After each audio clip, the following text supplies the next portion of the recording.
ராஜஸ்தான் மாநிலத்தின் அனூப்கட் பகுதியில் ஆளில்லா குட்டி விமானம் விழுந்து கிடந்த சம்பவம் பரபரப்பை ஏற்படுத்தியுள்ளது.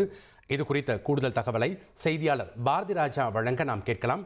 வணக்கம் பாரதி ராஜா, இது எல்லை பகுதியா? அங்க இருக்கக்கூடிய விவரங்கள் என்ன? இந்த செய்தியின் முழு விவரங்களை பதிவு பண்ணுங்க.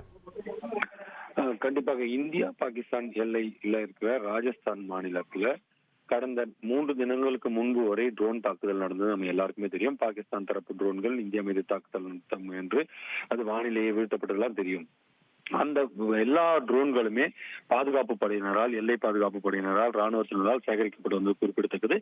இந்த நிலையில அனூப்கர் அப்படின்ற கிராமத்துல இன்னைக்கு காலையில ஒரு ட்ரோன் கண்டுபிடிக்கப்பட்டிருக்கு, ஆளில்லா குட்டி விமானம். ஆனால் இது பாகிஸ்தானில் இருந்து வந்ததற்கான எந்த விதமான ஆதாரமும் இல்லை. என்றால் எல்லையில இருந்து இந்த கிராமம் மிக தொலைவில் இருக்கு அப்படின்னு சொல்லப்படுது.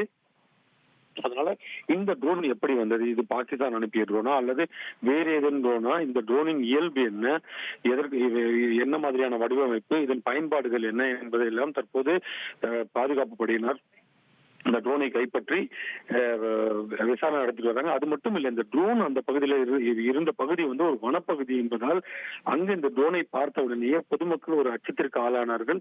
ஏன் இப்படி வந்தது என்றால், அந்த வனப்பகுதிக்கு அவர்கள் ஆடுகளை மேய்க்க செல்வது வழக்கமும். நேற்று பார்க்காதவர்கள் இன்று அந்த ட்ரோனை பார்த்திருக்கிறார்கள். அதனாலதான் இது போன்ற ஒரு பீதி அவர்களுக்கு ஏற்பட்டிருக்கு. உடனடியாக வனத்துறையினருக்கும் போலீசாருக்கும் தகவல் தெரிவிக்கப்பட்டு, போலீசார் தரப்பிலிருந்து பாதுகாப்பு படைக்கு தகவல் தெரிவிக்கப்பட்டு தற்போது அந்த ட்ரோன் கைப்பற்றப்பட்டு விசாரணையானது நடத்தப்பட்டு வருகிறது.